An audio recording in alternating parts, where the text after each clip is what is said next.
ओम अज्ञानतिमिरान्धस्य ज्ञानाञ्जनशलाकया सत्सुरोन्मिलितं येन तस्मै श्रीगुरुवे नमः।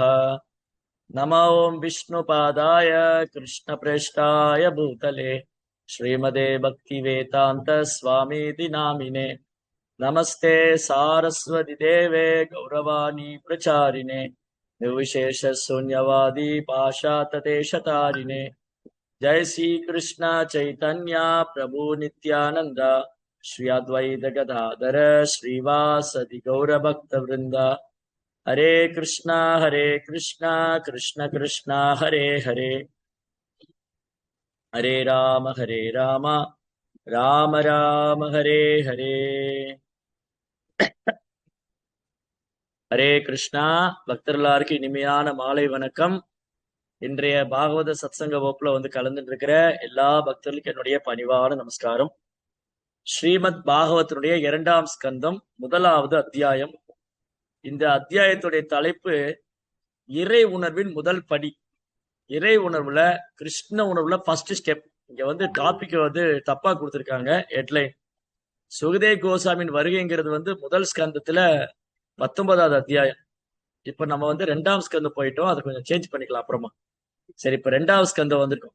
2ஆம் ஸ்கந்தத்துடைய முதல் அத்தியாயம் இறை உணர்வின் முதல் படி. கிருஷ்ண உணர்வுல இருக்கிறவங்க, கிருஷ்ண கான்சியஸ் பர்சன் ஃபர்ஸ்ட் என்ன பண்ணணும்? இறை உணர்வுல நோக்கி முன்னேறக்கூடியவங்க, ஆன்மீக பாதையில முன்னேறவங்க முதல்ல என்ன செய்யணும் அப்படிங்கறது இந்த அத்தியாயம் பறைசாற்றுகிறது. இன்னைக்கு நம்ம படிக்கிற ஸ்லோகம் 12 முதல் 14 வரை 3 ஸ்லோகம். அதுல பொருளுரையில பிரபுபாத் நிறைய விஷயம் சொல்லியிருக்காரு. அதெல்லாம் இன்னைக்கு நம்ம டிஸ்கஸ் பண்ண போறோம். ஏன்னா பிரபுபாதோடைய பொருளுரை ரொம்ப ரொம்ப முக்கியம். பாகவதத்துல நிறைய கதைகள்லாம் இருக்கு. அந்த கதைகள்ல ரொம்ப முக்கியமானது அந்த கதையினுடைய தாத்பரியம் என்ன, ஒரு கதையில இருக்கிற தத்துவம், அந்த கதைக்கு பின்னாடி இருக்கிற தத்துவம் என்ன. இப்ப கதை எல்லாருக்கும் தெரியும். எல்லாருமே பாகவதம் படிச்சோம்னா கதை நமக்கு தெரியும். அந்த சரித்திரம் மூலமா பாகவதம் நமக்கு கற்றுக் கொடுக்கிற பாடம் என்ன, அதை நடைமுறையில எப்படி பயிற்சி பண்ண போறோம், அதற்கு பிரபுபாவுடைய விளக்கம் வெரி வெரி இம்பார்ட்டன்ட். பிரபுபாவுடைய கமெண்ட்ரி, பிரபுபாவுடைய பொருளுரை, பிரபுபாஸ் போப்பட் இஸ் வெரி வெரி இம்பார்ட்டன்ட். பிரபுபாவுடைய பொருளுரை. சரி, இப்ப நம்ம 12வது பதத்துக்கு போறோம். கிம் பிரமத்தஸ்ய பகுபிஹி புரோக்ஷைர் ஹாயனைரிக வரம் முகூர்த்தம் விததம் கடத ஸ்ரேயசேயதா. இந்த உலகத்தில் பல வருடங்களாக அனுபவம் பெறாமலேயே வாழ்ந்து வாழ்வை வீணாக கழித்துவிட்டு நீண்ட ஆயுளால் என்ன பயன்? ஒரு நொடி நேரமாவது முழு உணர்வுடன் வாழ்வது சிறந்தது. ஏனென்றால் ஒருவர் தன்னுடைய மிக உயர்ந்த நன்மையை தேடி அலைவதற்குரிய துவக்கத்தை அது வழங்குகிறது. அப்போ இறை உணர்வின் முதல் படி என்ன பாருங்க. இந்த அத்தியாயத்துக்கு ஏன் இந்த தலைப்பு கொடுத்திருக்காங்க அப்படின்னா இதுதான் காரணம். ஏன்னா ஒரு ஆன்மீக பாதையில வரக்கூடிய ஒரு சாதகன், ஆன்மீக பாதையில பயணிக்கூடிய ஒரு பக்தர், ஒரு ஆன்மீகவாதி முதல்ல என்ன செய்யணும்? முதல்ல நம்முடைய நேரத்தை வீணாக கழித்து விடக் கூடாது. ஃபர்ஸ்ட் இம்பார்ட்டன்ட் முதல் பாடம் பாகவதம். இந்த ஸ்லோகம் நம்ம கற்றுக் கொடுக்கக்கூடிய முதல் பாடம் என்னன்னா, காலம் பொன் போன்றது. தமிழ்ல ஒரு பழமொழி கேள்விப்பட்டிருக்கு, காலம் பொன் போன்றது. சாணக்கிய பண்டிதர் என்ன சொல்றாரு? இந்த உலகத்துல நீங்க எதை வேணாலும் விலை கொடுத்து வாங்கிடலாம், எதை வேணாலும் இழந்ததை திரும்ப பெற்று விடலாம். ஆனா அந்த ஒரு நிமிஷம் இருக்குல்ல, இந்த ஒரு செகண்ட், இப்படி இந்த ஒரு சொடக்கு விடுற ஒரு செகண்ட் போயிடுச்சுன்னா எவ்வளவு பொற்காசுகளை கொடுத்தாலும் திரும்ப வாங்க முடியாது. இப்ப மணி 8:42, கரெக்டா மணி 8:42. பிரபு, நான் ஒரு 1.5 பவுன் நகை கொடுக்குறேன், இல்ல ஒரு 5 சவரன் நகை கொடுக்குறேன், அந்த 8:40 திரும்ப கொடுங்க அப்படின்னா கொடுக்க முடியுமா? அந்த 8:40 முடிஞ்சு போச்சு, முடிஞ்சது கதம். 8:40 போச்சு, போயிருந்து இஸ் கான். நீங்க எவ்வளவு பொற்காசுகளை கொடுத்தாலும் 8:40 நம்ம திரும்ப வாங்க முடியாது. அதனாலதான் இங்க பாகவத்துல என்ன சொல்லியிருக்குன்னா, ஒருத்தர் 100 வருஷம் வாழலாம். இந்த உலகத்துல ஒருத்தர் 100 வருஷம் வாழ்ந்தாலும் நீண்ட ஆயுளோடு வாழ்ந்தாலும் இந்த மனித வாழ்க்கையின் குறிக்கோள் என்ன? What is the purpose of human form of life? இந்த மனித வாழ்க்கையின் குறிக்கோள் என்னன்னு தெரியாம வாழ்ந்து என்ன பிரயோஜனம்? அதே சமயம் ஒருத்தர் ஒரு நொடி தான் வாழ்ந்தார், ஒரு செகண்ட் தான் வாழ்ந்தாரு. ஆனா அவர் வாழ்க்கையோட குறிக்கோளை தெரிஞ்சுக்கிட்டாரு. வாழ்க்கையோடைய குறிக்கோளை தெரிஞ்சுக்கிட்டாருன்னா அவர் தன்னுடைய மிக உயர்ந்த நன்மையை தேடி அலைவதற்குரிய துவக்கத்தை அது வழங்குகிறது. அப்போ எவ்வளவு காலம் வாழ்ந்தோம் என்பது முக்கியம் அல்ல, எவ்வளவு காலம் வாழ்ந்தோம் முக்கியம் இல்ல, இந்த வாழ்க்கையில் நாம் என்ன சாதித்தோம், எதை சாதித்தோம்ங்கிறத முக்கியம். ரொம்ப ரொம்ப இம்பார்ட்டன்ட். சாரி, பொருளுரையில ப்ரோப்பா என்ன சொல்றாரு? நிறைய விஷயங்கள் ப்ரோப்பா சொல்லியிருக்காரு பொருளுரையில. முன்னேறும் ஒவ்வொரு மனிதரும் பகவானின் திருநாமத்தை பாட வேண்டியதன் அவசியத்தை பற்றி ஸ்ரீ சுகதே கோஸ்வாமி பரிசித் மகாராஜாவுக்கு உபதேசித்தார். இன்னும் 7 நாட்கள் மட்டுமே வாழப்போகும் அரசரை உற்சாகப்படுத்துவதற்காக வாழ்வின் பிரச்சனைகளை பற்றி அறியாமல் நூற்றுக்கணக்கான ஆண்டுகள் வாழ்வதை விட மிக உயர்ந்த நன்மையை நிறைவேற்றிக் கொள்ள வேண்டும் என்ற முழு உணர்வுடன் நொடி நேரம் வாழ்வது சிறந்தது என்று சுகதே கோஸ்வாமி கூறினார். இந்த மனித வாழ்க்கை கேள்வி கேட்கறதுக்காக, கேள்வி கேட்கணும். நான் இறந்ததுக்கு அப்புறம் என்ன ஆவேன், எனக்கு மறுபிறவி இருக்கா, இந்த வாழ்க்கையோட குறிக்கோள் என்ன? இன்னைக்கு வாழ்க்கையோட குறிக்கோள் இல்லாம இல்ல, எல்லாருக்கும் குறிக்கோள் இருக்கு. இந்த மனித வாழ்க்கையில எல்லாருக்கும் குறிக்கோள் இருக்கு. ஒரு வியாபாரம் செய்யறத கேளுங்க, உங்க குறிக்கோள் என்ன? போன வருஷத்தோட இந்த வருஷம் அதிகமா முதலீடு பண்ணணும், எனக்கு லாபம் கிடைக்கணும். ஒரு வியாபாரம் செய்யறவருடைய குறிக்கோள் என்னன்னா, நான் போன வருஷம் என்ன டேர்ன் ஓவர் பண்ணணும், என்ன லாபம் சம்பாரிச்சனும், அது இந்த வருஷம் ரெட்டிப்பா 2 மடங்கா வரணும். சரி, வேலை பார்க்கறோட குறிக்கோள் என்ன? போன மாசம் வாங்கின சம்பளத்தோட இந்த மாசம் நான் இந்த வருஷம் இன்கிரிமெண்ட் அதிகமா வாங்கணும். சரி, படிக்கிறவனுடைய குறிக்கோள் என்ன? நான் டாக்டர் ஆகணும், நான் ஐஏஎஸ் ஆபீசர் ஆகணும், நான் கலெக்டர் ஆகணும், நான் அதாகணும், நான் இதாகணும், நான் இன்ஜினியர் ஆகணும், நான் சிஎஸ் படிக்கணும், நான் அதை படிக்கணும், இதை படிக்கணும்.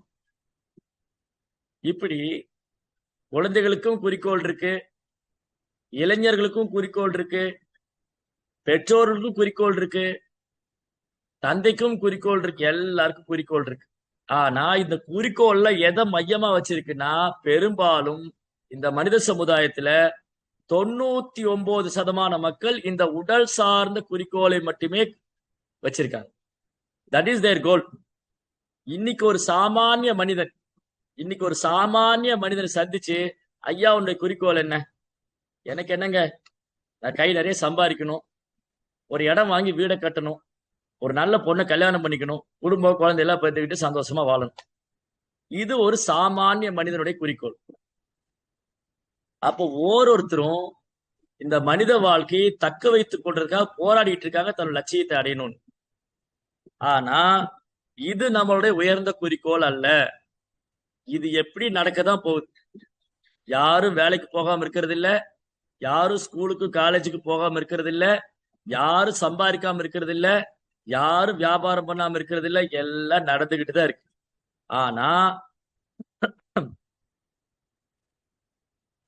மனித வாழ்க்கையின் குறிக்கோள் என்ன அப்படின்னா, கடவுள் யார், நான் யார், அவருக்கும் எனக்கு என்ன சம்பந்தம் இருக்கு, இந்த பிரபஞ்சம் எப்படி படைக்கப்பட்டது, பிரபஞ்சத்தை யார் இயக்கிக் கொண்டிருக்கிறார், இந்த பிரபஞ்சத்துக்கு தேவையான மூலக்கூறுகள்லாம் எங்கிருந்து வந்தது, யார் இந்த மூலக்கூறுகளை ஒருங்கிணைத்து இந்த கிரியேஷனை ரொம்ப அழகா பண்ணிட்டு இருக்காரு, இந்த படைப்பு இவ்வளவு அழகா நடக்குது, எப்படி நடக்குது, எனக்கே நோய் வருது, நான் விரும்பலைனாலும் நோய் வருது, நான் விரும்பாம இருந்தாலும் எனக்கு வயசாகுது, நான் விரும்பலைனாலும் மரணம் வருது, மீண்டும் பிறப்பு வருது. அப்போ இதுல இருந்து விடுபடுறதுக்கான வழி என்ன? இதுதான் ஒரு ஆன்மீக பாதையின் துவக்கம். ஆன்மீக பாதையின் துவக்கமே அதாதோ பிரம்ம ஜிக்ஞாசா. பிரம்மம் என்றால் என்ன என்று கேள்வி எழுப்ப வேண்டும். பகவத்கீதையினுடைய 8ஆம் அத்தியாயத்துல அர்ஜுனன் பகவான்கிட்ட ஒரு கேள்வி எழுப்புகிறார். ஒரு 7-8 விஷயத்தை பத்தி கேட்கிறார்.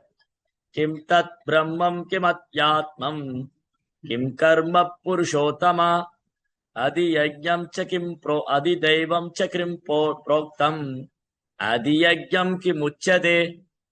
கிம் அப்படின்னா என்ன? கிம் தத் பிரம்மம். கிருஷ்ணா, அந்த பிரம்மம்னா என்ன?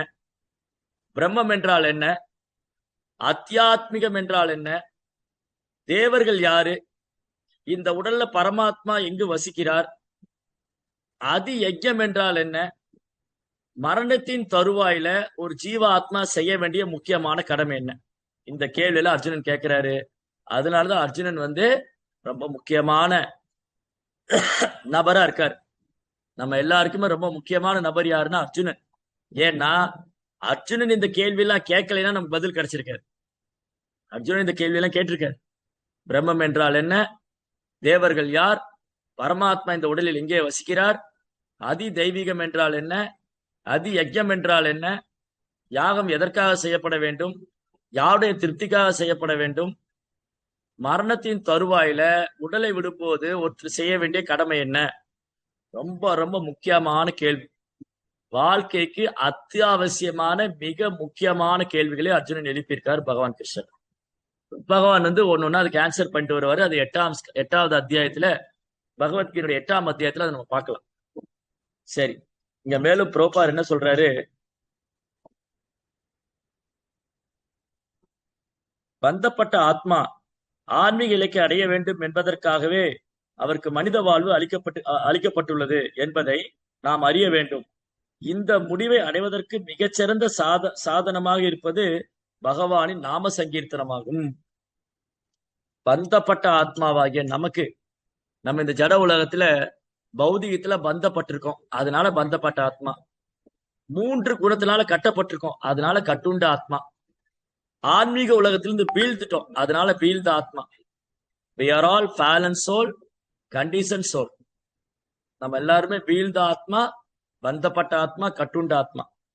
அப்போ இந்த வீழ்ந்த ஆன்மாவுக்கு எதுக்காக மனித சரீரம் கொடுக்கப்பட்டதுன்னா, அவன் தன்னை விடுவித்துக் கொள்ள வேண்டும். அதற்கான வழிமுறை என்னது, ஹரே கிருஷ்ணா கிருஷ்ண கிருஷ்ணா ஹரே ஹரே, ஹரே ராம ராம ராம ஹரே ஹரே. பகவானுடைய திருநாமத்தை உச்சரிப்பது, அது ஒண்ணுதான் ஒரே வழி. அதனாலதான் சைத்தன்ய மகாபிரபு பகவான் கிருஷ்ணரே 500 வருஷத்துக்கு முன்னாடி மேற்கு வங்காளத்துல அவதரிச்சிருந்தார்.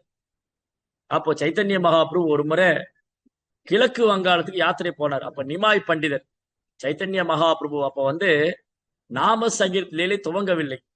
அவர் ஒரு மிடுக்கான, ஒரு காம்பீரமான, ஒரு கர்வமான பண்டிதனாக நவதீபத்துல வளம் வந்தார் நிமாய் பண்டிட். அப்ப நிமாய் பண்டிட் சமஸ்கிருத வியாக்கியானம், சமஸ்கிருத இலக்கணம் கற்பிப்பதற்காக அவர் கிழக்கு வங்காளத்துக்கு போனார், ஈஸ்ட் பெங்கால். இப்போ அது பங்களாதேஷ் ஒரு தனி நாடு. அந்த ஈஸ்ட் பெங்கால்ல மகாபிரபு, அதாவது நிமாய் பண்டிதர் தங்கி இருக்காரு.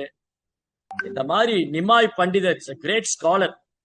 நிமாய் பண்டிதர் ஒரு பெரும் பண்டிதர். அவர் இந்த மாதிரி நவதீப்ல இருந்து கிழக்கு வங்காளத்துக்கு வந்திருக்காரு கேள்விப்பட்ட உடனே ஆயிரக்கணக்கான லட்சக்கணக்கான மக்கள் அவரை சந்திக்க வர்றாங்க. நிமாயை சந்திக்க வேண்டும், நிமாய் பண்டிதர் சாஸ்திரங்களை கேட்க வேண்டும், அவர்கிட்ட சாஸ்திரம் படிச்சுக்கணும், அவர்கிட்ட சமஸ்கிருதம் படிச்சுக்கணும், இலக்கணம் படிச்சுக்கணும்னு சொல்லி ஆயிரக்கணக்கான பேர் வர. அப்ப அங்க கிழக்கு வங்காளத்துல தப்பான் மிஸ்ரான்னு ஒருத்தர் இருந்தார். தப்பான் மிஸ்ரா உயர்ந்த பிராமண குடும்பத்துல பிறந்தவர். ஆனா அவருக்கு மனசுக்குள்ள ரொம்ப நாளா ஒரு தேடுதல் இருக்கு, ஒரு நெருடல், ஒரு தேடுதல். இந்த மனித வாழ்க்கையின் குறிக்கோள் என்ன, இந்த மனித வாழ்க்கையை நான் எதை அடைய வேண்டும், அதற்கான வழி என்ன, இந்த மனித வாழ்க்கையுடைய what is the highest goal of human form of life, இந்த மனித வாழ்க்கையுடைய மிகச்சிறந்த குறிக்கோள் என்ன, அதை அடைவதற்கு நாம் என்ன செய்ய வேண்டும், இந்த கேள்வி அவர் மனதுக்குள்ளே எழுந்து கொண்டே இருக்கிறது. அப்ப இந்த கேள்விக்கான பதில் எங்க கிடைக்கும், ஆன்மீக குரு இடத்துல கிடைக்கும். குரு வேணும். ஆன்மீக பாதையில் நம்ம முன்னேற வேண்டுமானால் ஆன்மீக குருடைய கருணையே நம்பிரு. குருதேவ் கிருபா பிந்து தியா கொரோயே தாசே திருநாபிகா. குருதேவா, உங்க கருணையில ஒரு சொட்டு கொடுங்க. பிந்து அப்படின்னா ஒரு டிராப், சிந்து அப்படின்னா ஓஷன். சமஸ்கிருதத்துல சிந்து அப்படின்னு சொன்னா கடல், சமுத்திரம். பிந்துன்னு சொன்னா ஒரு சொட்டு. அப்ப குருவுடைய கருணையில ஒரு சொட்டு நமக்கு கிடைச்சிருச்சுன்னா நம்ம ஆன்மீகத்துல வெகு சீக்கிரமா முன்னேறிடும். தப்பான் மிஸ்ரா குருவை தேடிக்கொண்டிருக்கிறார். இந்த மனித வாழ்க்கையின் குறிக்கோள் என்ன, அதை அடைவதற்கான மார்க்கம் என்ன அப்படின்னு தப்பான் மிஸ்ரா தேடிட்டு இருக்கார். அவர் வந்து கிழக்கு வங்காளத்துல இருக்கார். அன்று இரவு ஒரு அற்புதமான ஒரு தெய்வீக மனிதன் அவர் கனவில் தோன்றுகிறார். தப்பான் மிஸ்ரரே, உங்க மனதுல 2 கேள்வி இருக்கின்றது. மனித வாழ்க்கையின் குறிக்கோள் என்ன? அதை அடைவதற்கான மார்க்கம் என்ன? இந்த கேள்விக்கான பதில வந்து நீங்க சற்றும் தாமதிக்காம இந்த கிழக்கு வங்காளத்துக்கு நிமாய் பண்டிதர் வந்திருக்கார். நிமாய் பண்டிதர் ஒரு சாதாரண பிராமணனோ ஒரு கற்றறிந்த பண்டிதனோ அல்ல. நிமாய் பண்டிதர் பரமபுருஷோத்தமனான முழுமுதற் கடவுள் ஸ்ரீ சைத்தன்ய மகாபிரபு. அந்த பரமபுருஷோத்தமனான முழுமுதற் கடவுள் சைத்தன்ய மகாபிரபு இப்ப பக்தர் ரூபத்துல வந்திருக்க, பக்தனாகவே அவதாரம் பண்ணிருக்க. அதனால நீங்க நிமாய் பண்டிதர் உங்க குருவா எடுத்துக்கங்க, அவர்கிட்ட இந்த கேள்விகளை கேளுங்க, உங்களுக்கான பதில் கிடைக்கும். உடனே எழுந்து அன்று அதிகாலை பிரம்ம முகூர்த்த நேரத்துல பத்மா நதியில நீராடி கொண்டு இந்த பிராமணர் ஓடுறார். நிமாய் பண்டிதர் தங்கீரத்துல ஆசிரமத்துல ஓடி போய் அவர் பாதங்களை சாஷ்டாங்கமா நமஸ்காரம், தண்டம் தரையில வர்ற மாதிரி சாஷ்டாங்கமா நமஸ்காரம் பண்ண. நிமாய் பண்டிதரே என்ன ஆசீர்வாதம் பண்ணுங்க, எனக்கு இந்த 2 கேள்விக்கான பதில் நீங்க தான் சொல்லணும். நீங்க தான் எனக்கு குருவா இருந்து என்னை வழி நடத்தணும். ஏன்னா நீங்க தான் ஆதி குரு, நீங்க தான் ஜெகத்குரு. வசுதேவ சுதம் தேவம் கம்சசானூரமர்தனம் தேவகி பரமானந்தம் கிருஷ்ணம் வந்தே ஜெகத்குரு. கிருஷ்ணதா ஜெகத்குரு, அவர் தான் ஆதி குரு. அப்போ அப்போ வந்து தப்பான் மிஸ்ரா நிமாய் பண்டிதருடைய தாமரை திருப்பாதங்களை சரணடைச்சார். அப்ப நிமாய் பண்டிதர் வந்து சங்கீர்த்தனம் தொடங்கல, சங்கீர்த்த இயக்கத்தை அவர் துவங்கவில்லை. அவர் ஒரு பண்டிதரா தான் இருக்கார். ஆனா முன்கூட்டியே தன்னுடைய மிஷன், அவருடைய vision, Mahaprabhu vision and mission, மகாபிரபுடைய நோக்கம் என்ன, அவர் என்ன செய்ய போறாருங்கிறத முன்கூட்டியே நிமாய் பண்டிதர் தப்பான் மிஸ்ராட்ட சொல்றார். தப்பான் மிஸ்ரரே, மனித வாழ்க்கையின் ஒரே குறிக்கோள் பகவான் ஸ்ரீ கிருஷ்ணரை அடைவது. பரமபுருஷோத்தமனான அந்த பரந்தாமன், அகிலாண்ட கோடி பிரம்மாண்ட நாயகன், அந்த பரமபுருஷரான பகவான் கிருஷ்ணருடைய தாமரை திருப்பாதத்தை அடைவதுதான் மனித வாழ்க்கையின் ஒரே குறிக்கோள். அதற்கான மார்க்கம் நாம சங்கீர்த்தனம். ஹரே கிருஷ்ணா கிருஷ்ண கிருஷ்ணா ஹரே ஹரே, ஹரே ராம ராம ராம ஹரே ஹரே. இந்த மாதிரி நீங்க தொடர்ந்து நாம சங்கீர்த்தனம் பண்ணி, நாம ஜெபம் பண்ணி பகவானுடைய நினைவுல இருங்க. நீங்க வந்து இங்க கிழக்கு வங்காளத்துல இருக்க வேண்டாம். நீங்க உங்க குடும்பத்தை கூட்டிக்கிட்டு வாரணாசிக்கு வந்துருக்கு, காசியில வந்து இருங்க.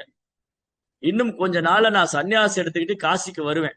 அப்ப நான் உங்க வீட்டுலதான் தங்கி இருப்பேன், உங்களுக்கு நிறைய சேவைகள்லாம் இருக்கு அப்படின்னு சொல்லி மகாபிரபு அந்த தப்பான் மிஸ்ரை ஆசீர்வதிக்கிறார். தப்பான் மிஸ்ருடைய கண்கள் இருந்து அருவி மாறி கண்ணீர் வலிது.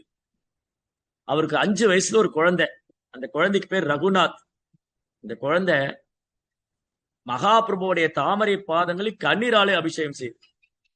மகாபிரபு அந்த குழந்தையை தொட்ட உடனே அந்த குழந்தையோட கண்ணுல இருந்து அருவி மாறி கண்ணீர். அந்த குழந்தைகிட்ட சொன்னார், குழந்தை ரகுநாதா, நீ வந்து அப்பா அம்மா காலம் வரைக்கும், உன்னுடைய அப்பா அம்மாவுடைய காலம் வரைக்கும் அவங்களுக்கு சேவை பண்ணு. அவங்க வந்து இந்த உடலை விட்டு பகவானுடைய உலகத்துக்கு போன உடனே நீ பிருந்தாவனத்துக்கு போயிரு. அங்க 6 கோசாமிகள்ல 5 கோசாமி அங்க இருக்காங்க, நீ 6ஆவதா போய் கலந்து.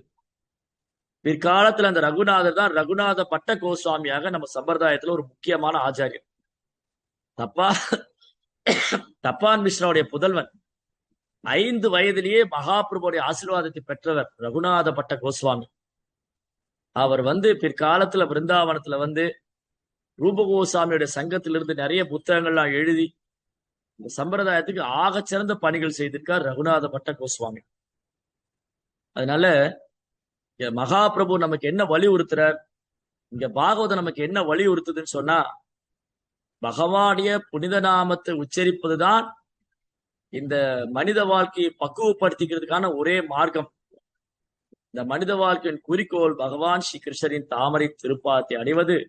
இதை தவிர வேறு வழி இல்லை, வேறு வழி இல்லை, வேறு வழி இல்லை என்று சாஸ்திரங்கள் பறைசாற்றுகின்றன. சரி, ஒரு நிமிஷம். டிஸ்ப்ளே பண்ணியாச்சு ப்ரோ. ஓகே மதாஜி. சோ அப்ப வந்து இப்ப நம்ம பேசிட்டு இருந்த மாதிரி தப்பான் மிஸ்ராவுக்கு மகாபிரபு மிக அற்புதமான அந்த மனித வாழ்க்கையின் குறிக்கோளை பத்தி சொல்லி கொடுத்தார். அதற்கான மார்க்கத்தையும் சொல்லி கொடுத்தார். அது தப்பான் மிஸ்ரர் மூலமா மகாபிரபு நமக்கு சொல்லி கொடுத்திருக்காரு. ஒண்ணு. ரெண்டாவது, இந்த பொருளுரையில பிரபுபாதர் மேல என்ன சொல்றாரு? பகவானது நாம சங்கீர்த்தனத்தினால் எல்லா பாவ விலைகளில் இருந்தும் ஒருவர் சுலபமாக விடுபட முடியும் என்று விஷ்ணு யமால தந்திரத்தில் இருந்து அவர் மேற்கோள் காட்டுகிறார். யாரு? ஜீவ கோஸ்வாமி. அதுக்கப்புறம் மார்க்கண்டேய புராணத்திலிருந்து மேற்கோள் காட்டும் அவர் பகவத் பக்தரை நிந்திப்பதாலோ பகவானின் பக்தரை சிறுமைப்படுத்துவதில் ஈடுபட்டுள்ளவரிடம் செவி சாய்ப்பதோ ஒருவர் கருத்தை செலுத்தக்கூடாது என்று எச்சரிக்கிறார். அவதூறு பேசுபவரின் நாக்கை துண்டிப்பதன் வழியாக பக்தர் ஒருவர் அவரை கட்டுப்படுத்த முடியும். அவ்வாறு செய்ய முடியாவிட்டால் பகவத் பக்தர் பற்றிய அவதூறு கேட்டுக்கொண்டிருப்பதற்கு பதிலாக ஒருவர் தற்கொலை செய்து கொள்ள வேண்டும். பகவத் பக்தரை பற்றி அவதூறுகளை கேட்கவோ அனுமதிக்கவோ கூடாது என்பது இதன் முடிவாகும். அப்போ சத்சங்கத்துல வரக்கூடிய பக்தர்கள்லாம் மிக மிக முக்கியமாக கவனிக்க வேண்டிய ஒரு முக்கியமான விஷயம் என்னன்னா, ஒரு பக்தரை பத்தியும் ஒருவரை பத்தியும் நாம் அவதூறு பேசக்கூடாது, அவமரியாதை செய்யக்கூடாது, நிந்திக்க கூடாது, குற்றம் காணக்கூடாது, குறை சொல்லக்கூடாது. அப்படி இந்த விஷயம் நம்ம காதால கேட்கிறோம். சத்சங்கத்துல வந்து அந்த பக்தர் அப்படி பண்றாரு, இந்த பக்தர் இப்படி பண்றாரு, அவர் அப்படிப்பட்டவரு இப்படிப்பட்டவன் யாராவது நம்ம கிட்ட பேசினா, யாராவது நம்ம கிட்ட வந்து பகவானை பற்றியோ அல்லது பக்தி தொண்டை பற்றியோ அல்லது பகவானது பக்தர்களை பற்றியோ அவதூறு பேசினாங்க, அவமரியாதை பண்றாங்க, நிந்தனை பண்றாங்க, குறை சொல்றாங்க, குற்றம் சொல்றாங்கன்னா அவன் நாக்கை இழுத்து வச்சு வெட்டிடணும்னு சொல்லி சாஸ்திரம் என்ன சொல்லியிருக்கு? பகவானை பற்றி யாராவது தப்பா பேசினா அவன் நாக்க வெட்டிடணும். சரி சுவாமி, எனக்கு அந்த அளவுக்கு எல்லாம் தைரியம் கிடையாது, எனக்கு அந்த அளவுக்கு சக்தியும் கிடையாது, பேசுறவன் நாக்க வெட்டுற அளவுக்கு எனக்கு சக்தி இல்லை அப்படின்னா என்ன பண்ணணும்? அங்க இருந்து விலகி போய் உடனே தற்கொலை செய்து கொள்ள வேண்டும். இந்த நிந்தனை என் காதால கேட்டனே கிருஷ்ணா, இது என்ன இந்த நிந்தனைகள்லாம் என் காதால கேட்க வேண்டி இருந்ததே அப்படின்னு சொல்லி அந்த ஜீவாத்மா தற்கொலை செய்து கொள்ள வேண்டும். சாமி, எனக்கு அதுக்கும் துணிவு கிடையாது, ஏன்னா என்னை நம்பி என் குடும்பம் இருக்கு, என்னோட சமுதாயம் இருக்கு, எனக்கு நிறைய பொறுப்புகள் இருக்கு, மனைவி, கணவன், பிள்ளைங்க.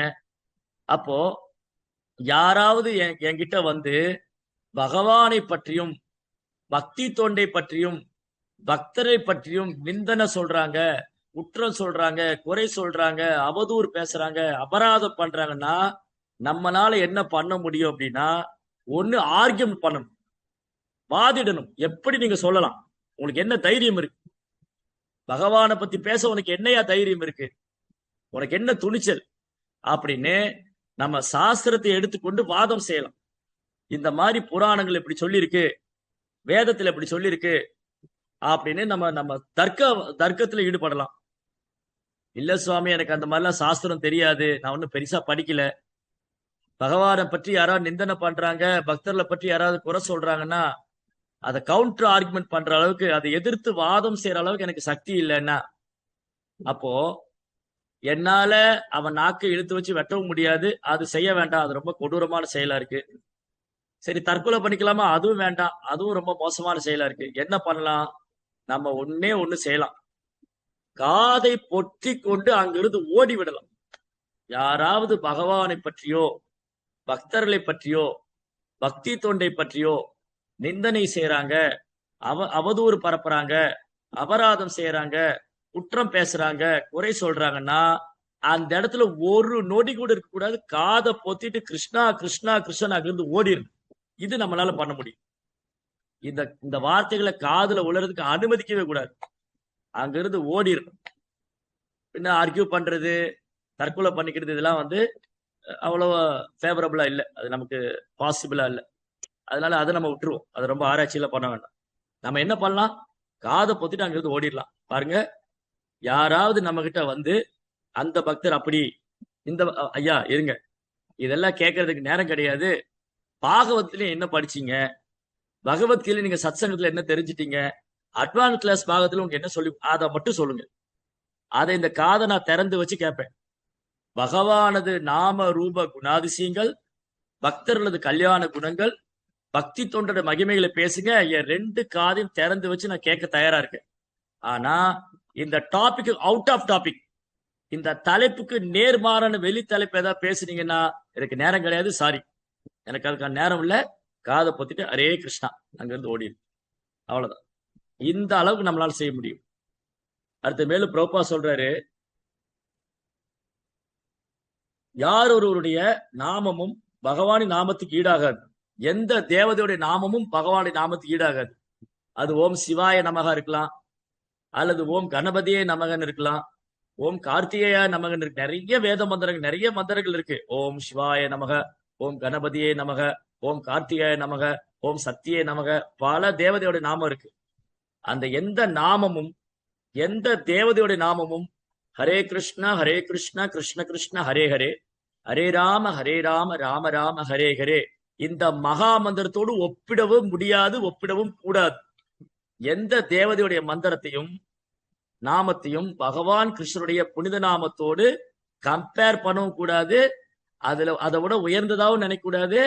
அப்படி நினைச்சிட்டோம், நம்ம நாமத்துக்கு அபராதம் செய்து விட்டோம், பகவானது நாமத்துக்கு குற்றம் செய்து விட்டோம். அதனால பகவானுடைய நாமம் மகா மந்திரம். மேலும் புரோப்பா என்ன சொல்றாரு, பிரம்மா சிவன் அல்லது வேற எந்த சக்தி வாய்ந்த தெய்வமாக இருந்தாலும் அவர்கள் ஒருவரும் பரமபுருஷராகிய விஷ்ணுவுக்கு ஈடாக முடியாது. இந்த உலகத்துல எப்பேற்பட்ட ஜீவராசி, மகாதேவன், தேவர்களுக்கெல்லாம் பெரியவர் மகாதேவன் பிரம்மதேவன். இந்த மகாதேவன் பிரம்மதேவர் கூட ஆதி தேவனும் தேவாதி தேவனுமான பகவானுக்கு நிகராக முடியாது. அப்படிங்கிறதுல நம்ம தெளிவாக இருக்க வேண்டும். சரி, அடுத்தது 13வது ஸ்லோகம், 13th verse. கட்வாங்கோ நாம ராஜர்ஷிர் ஞாத்வேயத்தாமிகாயுஷः முகூர்த்தாத் சர்வமுத்ஸ்ருத்ய கதவானபயம் ஹரி. தமது வாழ்வு இன்னும் ஒரு நொடி நேரம் மட்டுமே நீடிக்கும். தமது வாழ்வு இன்னும் ஒரு நொடி நேரம் மட்டுமே நீடிக்கும் என்று அறிவிக்கப்பட்ட ராஜ ரிஷியாகிய கத்வாங்க மகாராஜா எல்லா பௌதிக செயலிருந்தும் தன்னை விடுவித்துக் கொண்டு அபயம் அளிப்பவரான முழு முதற் கடவுளிடம் உடனே தஞ்சமடைந்தார். இப்ப முந்தைய ஸ்லோகத்துல நம்ம பார்த்தோம், மனித வாழ்க்கையின் ஒரே குறிக்கோள் பகவான் கிருஷ்ணரை அடைவது. அதற்கான ஒரே மார்க்கம் நாம சங்கீர்த்தனம், பக்தி மார்க்கம். இத அடுத்தது பரீட்சித் மகாராஜ கிட்ட சுகதே கோசாமி ஒரு சிறந்த உதாரணத்தோடு எடுத்து சொல்றேன். இப்ப விஷயம் என்னன்னு சொல்லியாச்சு. இப்ப உதாரணத்துக்கு நம்ம பேசணும். என்ன பேசணும்? மனித வாழ்க்கையின் ஒரே குறிக்கோள் பகவான் ஸ்ரீ கிருஷ்ணரை அடைவது. அதற்கான மார்க்கம் நாம சங்கீர்த்தனம். இது மெசேஜ், இதுதான் தத்துவம், செய்தி. இதுக்கு நம்ம ஒரு கதை சொன்னோம் தப்பான் மிஸ்ரா பத்தி. அதே போலதான் இங்க மனித வாழ்க்கையின் லட்சியத்தை பத்தி ரொம்ப அழகா சுகதே கோசாமி பரிட்சித்திட்ட சொல்லிட்டு, அதுக்கு ஒரு அழகான ஒரு சரித்திரம் வாய்ந்த ஒரு கதையும் ஒரு நபரை பத்தி இங்க பேசுறாரு. ஒரு சிறந்த பக்தரை பத்தி சொல்றாரு. அவர் கத்வாங்க மகாராஜா. கத்வாங்க மகாராஜாவை இங்க ராஜ ரிஷின்னு சொல்லியிருக்கு. ராஜ ரிஷி. ரிஷியில 2-3 கேட்டகரி இருக்காங்க. பிரம்ம ரிஷி, ராஜ ரிஷி, தேவ ரிஷி. பிராமணர்கள் பண்டிதனுக்கு மத்தியில தன் புலன்களையும் அனைத்தையும், ஐம்புலன்களையும் அனைத்தையும் கட்டுப்படுத்தி சுய கட்டுப்பாடோடு இருக்கக்கூடியவர் பிரம்ம ரிஷி, தன்னை உணர்ந்த ஆத்மா. மன்னர்கள் மத்தியில பௌதிக வாழ்க்கையில் பற்றுதல் கொள்ளாம மனித வாழ்க்கையின் குறிக்கோளை அறிந்து கொண்டு அதனை அடைய வேண்டும் என்று ஒரே நோக்கத்துல வாழ்பவர் ராஜரிஷி. ராஜாக்கள் மத்தியில ரிஷியாக வாழ்பவர். அவருக்கு ராஜ்யம் எல்லாம் இருக்கு, ஆனா அதுல பற்றுதல் கிடையாது. அவர் வாழ்க்கையோட குறிக்கோளை பத்தியே யோசிச்சுட்டு இருக்காரு. அதாவது வாழ்க்கையோடைய முக்கியமான குறிக்கோள். பெரும்பாலும் மன்னர்களுடைய குறிக்கோள் என்ன? என் ராஜ்யத்தை விஸ்தாரம் செய்ய வேண்டும், நான் இந்த நாட்டின் மேல் படையெடுக்க வேண்டும், நான் அந்த நாட்டை கைப்பற்ற வேண்டும், என் ராஜ்யத்தை விஸ்தாரம் பண்ணணும், நான் இந்த உலகத்துக்கே சக்கரவர்த்தியா இருக்கணும். இதுதான் மன்னருடைய குறிக்கோள். இந்த பூமியை ஆண்ட ஒரு மன்னருடைய குறிக்கோள், ராஜாக்களுடைய குறிக்கோள் என்னன்னா தன்னுடைய எல்லையை விரிவுபடுத்த வேண்டும். ஆனா ராஜரிஷியோட நோக்கம் என்ன? ப்ரோப்பா அழகா சொல்லியிருக்காரு. ப்ரோப்பா என்ன சொல்றாரு? ரத்வாங்க மகாராஜா இங்கு ராஜரிஷி என்று குறிப்பிடப்படுகிறார். ஏனென்றால் அரசாங்க கடமைகளில் ஈடுபட்டு இருந்தாலும் வாழ்வின் முக்கிய கடமையை அவர் மறந்து விடவில்லை. யுதிஷ்டிர மகாராஜா மற்றும் பரிசித் மகாராஜை போன்ற மற்ற ராஜரிஷிகளும் புனித மன்னர்கள். இந்த விஷயத்திலும் இது உண்மையாகும். தங்களின் முக்கியமான கடமைகளை நிறைவேற்றுவதில் விழிப்புடன் இருந்த காரணத்தினால் அவர்கள் பிறரால் பின்பற்ற தக்கவர்களாக இருந்தனர். இங்க அனதர் பாயிண்ட் என்னன்னா, நம்முடைய பாகவதத்துல நிறைய ராஜரிஷிகளோட பேர். பரிஷித் மகாராஜ், யுதிஷ்டிர மகாராஜ், அம்பரீஷ மகாராஜ், ஜனக மகாராஜ், தசரத மகாராஜ், கத்வாங்க மகாராஜ், முசுகுந்த மகாராஜ், இந்த மாதிரி எண்ணற்ற மகாராஜாக்கள், சக்கரவர்த்திகள். இவங்க ஏன் மகாராஜ்னு சொல்றாங்க அப்படின்னா, இந்த பாறை ஆண்டது மட்டுமல்ல, அவங்க புலன்களை கட்டுப்படுத்தி தங்கள் வாழ்க்கையுடைய குறிக்கோள் பகவான் ஸ்ரீ கிருஷ்ணரை அடைவதுதான் அப்படிங்கறத அவங்க உறுதியா இருக்கு. அப்ப கத்வாங்க மகாராஜோட சரித்திரம் வந்து இங்க ப்ரோப்பா பொருள்ல சொல்ற. கத்வாங்க மகாராஜா ஆகச்சிறந்த ஒரு ராஜ ரிஷி. பாருங்க, இன்னைக்கு கலியுகத்துல நம்மளால தேவர்களை நேர்ல பார்க்க முடியல. இந்திரன், சந்திரன், வருணன், அக்னி, வாயு, பிரமதே, மகாதேவ், எந்த தேவி தேவர்களையும் நம்மளால நேர்ல பார்க்க முடியல. நம்ம விக்கிரகத்தை தான் பார்க்கணும். கோயில போய் விக்கிரகத்தை தரிசனம் பண்ணோம். ஆனா தசரத மகாராஜ், ஜனக மகாராஜ், முசுகுந்த மகாராஜ், கத்வாங்க மகாராஜ், அர்ஜுனன், இவங்க காலத்துல தேவர்களே இந்த பூமிக்கு இறங்கி வந்து இவங்களை தரிசனம் பண்ணிருக்காங்க, இவங்களை பார்த்திருக்காங்க. அது மட்டும் இல்ல, இந்த ராஜ ரிஷிகளான கத்வாங்க மகாராஜா, முசுகுந்த மகாராஜா, இவங்கெல்லாம் வந்து அந்த சரீரத்தோடைய தேவலோகத்துல போய் தேவர்களுக்காக அசுரன் கூட சண்டை போட்டிருக்காங்க. ஒரு முறை தேவாசுர யுத்தம், தேவர்களுக்கும் அசுரருக்கு யுத்தம் நடக்கும் போது தேவர்களுக்கு சப்போர்ட் பண்றதுக்காக பூலோகத்திலிருந்து கத்வாங்க மகாராஜா அதே சரீரத்தோட தேவலோகத்துல போய் தேவர்கள் பக்கம் நின்று சண்டை போட்டார். அப்படி நீண்ட காலம் சண்டை போட்டு அந்த யுத்தத்துல தேவர்களும் வெற்றியும் அடைஞ்சாங்க. தேவர்கள் வெற்றி அடைஞ்ச உடனே கத்வாங்க மகாராஜோடைய சேவையில ரொம்ப திருப்தி அடைஞ்சு தேவர்களின் சேனா கார்த்திகேயன் முருகன், சேனானினா மகம் ஸ்கந்தகா, தேவருடைய சேனாதிபதி கார்த்திகேயன் முருகப்பெருமான், இந்த மாதிரி தேவர்கள்லாம் கேட்கிறாங்க, கத்வாங்க மகாராஜரே, உங்களுடைய உதவியினால நாங்க ரொம்ப சுலபமா அசுரங்களை ஜெயிச்சிட்டோம். உங்களுக்கு என்ன வரம் வேணும் கேளுங்க. நீங்க என்ன வரம் கேட்டாலும் நாங்க தரோம். ஆனா உங்களுக்கு இன்னும் ஒரு முகூர்த்தம் தான் டைம் இருக்கு. உங்களுடைய ஆயுள் காலம் இன்னும் ஒரு சில வினாடிகள் தான் இருக்கு. அப்ப என்ன வேணும்? கத்வாங்க மகாராஜா தன் வாழ்க்கையோட குறிக்கோள் அறிஞ்சிருந்ததுனால, எனக்கு தேவலோக பதவி கொடுங்க, நான் சொர்க்கத்துல வந்து இருக்கணும், இல்ல நான் 3 உலகத்தையும் ஆளணும், இல்ல நான் வந்து அப்சராசுகளோடு நடனம் ஆடணும், நல்ல பெரிய அழகான ரம்பா, ஊர்வசி, மேனகா போன்ற பெண்களோடு நான் தங்கி இருக்கணும். No no, never. Khatvanga Maharaja இதை எதையும் கேட்கவில்லை. கத்வாங்க மகாராஜா அந்த நிமிடமே அங்கு அமர்ந்து கொண்டு பரமபுருஷோத்தமனான பகவான் ஸ்ரீ கிருஷ்ணரை தன் மனதில் தியானித்துக் கொண்டு அவர் பகவானுடைய நாமத்தை உச்சரித்துக் கொண்டு அந்த சரீரத்தை விட்டார். ஏன்னா எங்க போனா நம்ம திரும்ப வரமாட்டோமோ, தத்வான நிவர்த்தந்தே தத்தாம பரமம, பகவானுடைய உலகம் ந தத்பாஷேதே சூரியோ ந சாங்கோ ந பாவகா.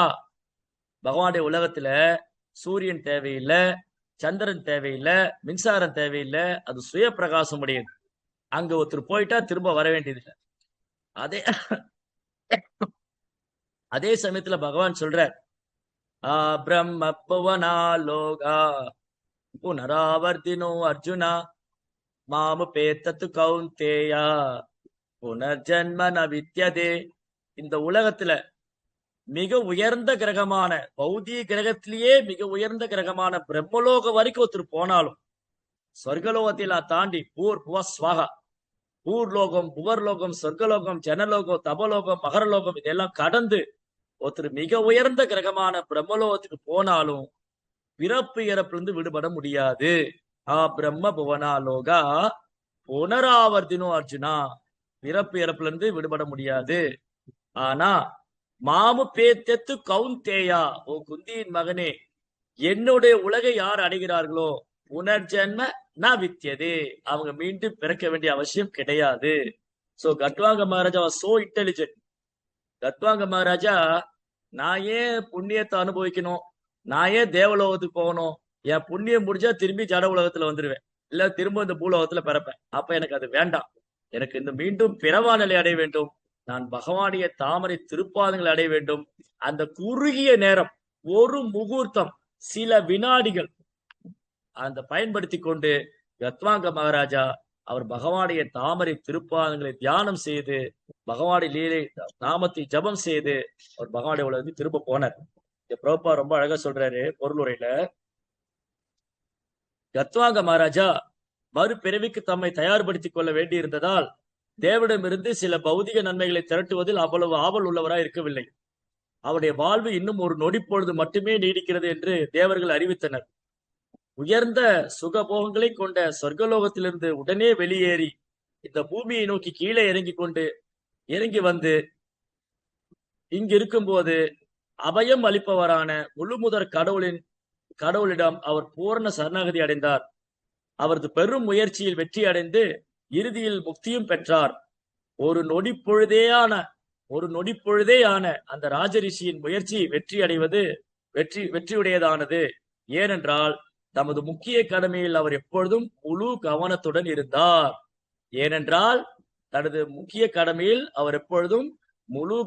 இருந்தார்.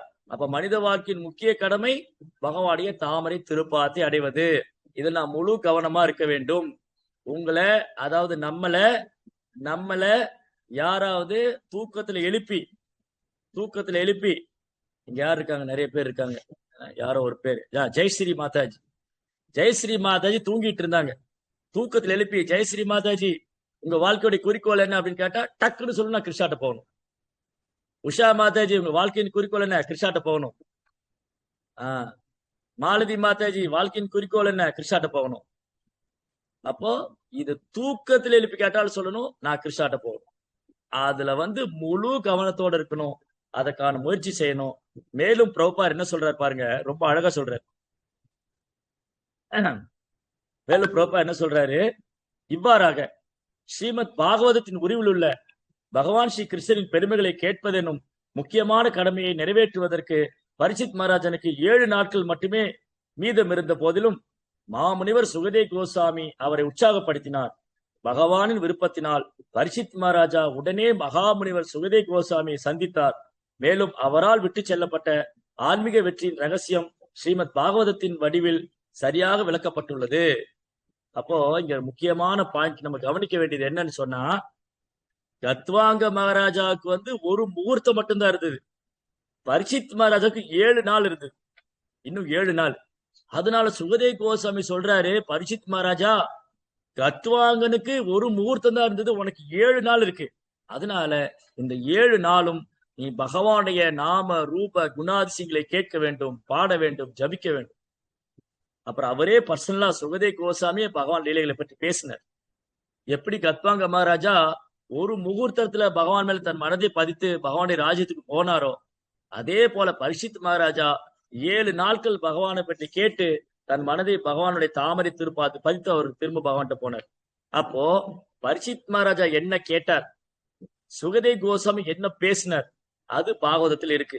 அப்போ நமக்கு எப்ப மரணம் வரும் தெரியாது. நம்ம யாருக்குமே 7 நாளா, 7 மாசமா, 7 வருஷமா, இல்ல 70 வயசா, ஒன்னும் உத்தரவாதம் கிடையாது. அது கலியுகத்துல பொட்டுன்னு செத்து போற, சீக்கிரம் செத்து போற. அதனால பரிசித் மகாராஜாவுக்கு என்ன ஒரு பாக்கியம் கிடைச்சதோ அந்த ஸ்ரீமத் பாகவதம் நம்ம கையில இருக்கு பிரபுபாடைய கருணையால. அதனால நித்தியம் பாகவத சேவையா, தினமும் நம்ம பாகவதம் படிச்சுக்கிட்டே இருக்கிறோம், தினமும் பாகவதம் படிச்சுட்டு இருக்கிறோம், தினமும் பாகவதம் கேட்டுக்கிட்டே இருக்கோம், தினமும் பாகவதற்கு சேவை பண்ணிட்டே இருக்கோம்னு சொன்னா நம்ம உடலை விடும்போது பகவானை நினைச்சிடலாம். அந்த ஸ்பாட் பகவான் நினைச்சு போலாம். அப்ப அந்த வாய்ப்பு நம்ம எல்லாருக்கும் இருக்கு. அடுத்து பிரபுபாடைய கருணையால் 14th verse 14வது ஸ்லோகம். தவாபியேதர்ஹி கௌரவ்ய சப்தாகம் ஜீவதாவதிஹி உபகல்பிய தத் சர்வம் தாவத் யத் சாம்பராயிகம் ஓ பரிசித் மகாராஜா, ஓ பரிசித் மகாராஜாவே, இப்பொழுது உமது ஆயுள் இன்னும் 7 நாட்களுக்கு மட்டுமே நீடிக்கும். எனவே இக்காலத்தில் உமது அடுத்த பிறவின் சிறந்த நன்மைக்கு தேவையான எல்லா கடமைகளையும் உம்மால் நிறைவேற்றிக் கொள்ள முடியும். பாத்தீங்களா?